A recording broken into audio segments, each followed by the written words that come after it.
At home, Sussex marriage trouble. Harry is kicked out after Meg is furious over the humiliating memoir. Margle's worried about her reputation.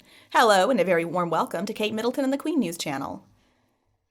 Well, it looks like Harry's finding out the hard way that some things are certainly better left unsaid after his very personal memoir has not gone down very well, much to his wife Meghan's chagrin. Since the release of Spare on the 10th of January, Harry has been mostly mocked for oversharing about his penis, boozy nights out, taking drugs, and of course, Harry had to whine that his older brother got a better bedroom than he did at a literal castle. Of course, Harry is getting a lot of backlash from complaining about his privileged position in life, in spite of the fact that the book has become an international bestseller. Not only has there been a lot of social media memes aimed at the two of them, but they have also taken quite a tumble in the most recent YouGov popularity polls. Harry has been brushing off the criticism for the most part, and he keeps on giving his eye-opening interviews to promote his book. But Meghan, a former actress who's a lot more experienced in the Hollywood public relations machine, is said to be cringing over all of this. Meghan really believed that Spare was going to be their crowning glory. She thought finally the public would understand why they ran away from England to start over in the US, according to a source close to the Duchess. While Meghan is normally never far from Harry's side, she has remained conspicuously absent from his promotional tour. There's a reason we haven't seen her since the book came out, explains the source who spoke with New Idea. She's humiliated. She's expected Harry's book to get everyone on side after all their struggles, and instead her husband, and therefore her, has become a laughingstock. According to the source who spoke with New Idea magazine, Meghan is incensed that Harry spilled very private information about her. Harry talked about everything from a steamy date night they shared at London's Soho House to describing how he found Meghan sobbing on several different occasions while they were living in the UK. The source dishes she's worried it makes her sound crazy. She can't believe Harry went that far. They have been fighting about it. Indeed, on the same day Harry's book was leaked by a Spanish bookstore, he was spotted walking morosely in the rain in Santa Barbara with the couple's black Labrador Pula by his side. He's been doing that a lot lately, leaving the house alone to get some air, reveals the source. So some people are saying it's a lot like Harry is trying to keep out of her hair, or maybe she has told him he needs to remain out of sight. And the thing is, we can't really blame her for feeling upset at him. They are the butt of jokes now.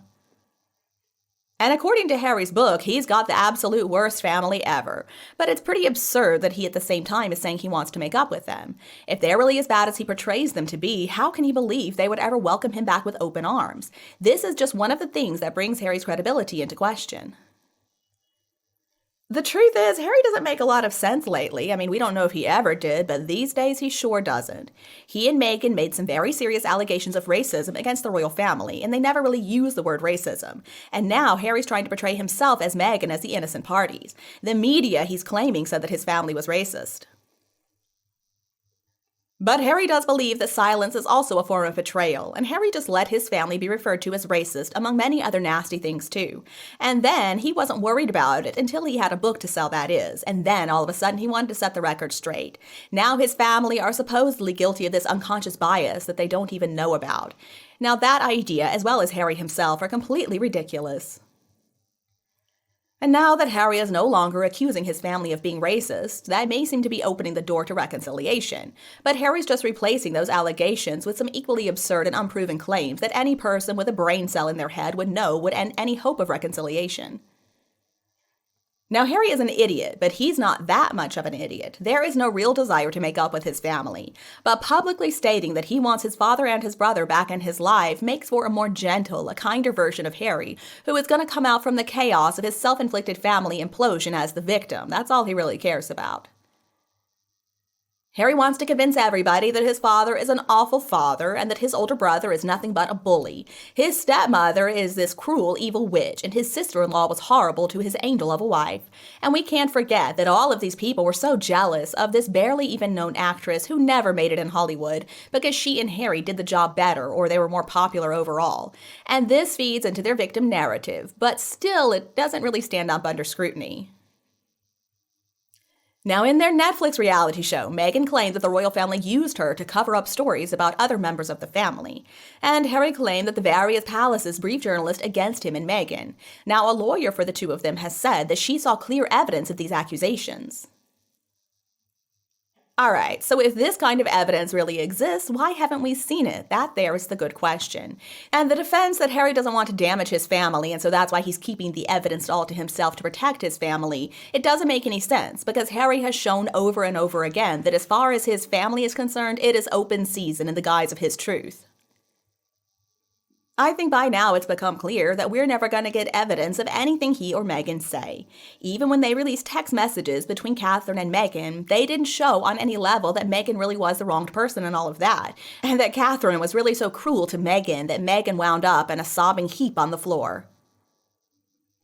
Harry does not want to make peace with his family. It's just a soundbite that he thinks is going to work pretty well with his whole victim narrative. And Harry has the nerve to go out there and claim that his family is going to have to take accountability, and they're going to have to admit all of their nasty deeds as part of any reconciliation. And then Harry goes on to say that the conversations have to be kept private. Interesting, huh? I imagine they're the same as me. They erupted into laughter as soon as they read Harry's conditions for reconciliation. The royal family is never going to agree to Harry's truth because it's not the truth.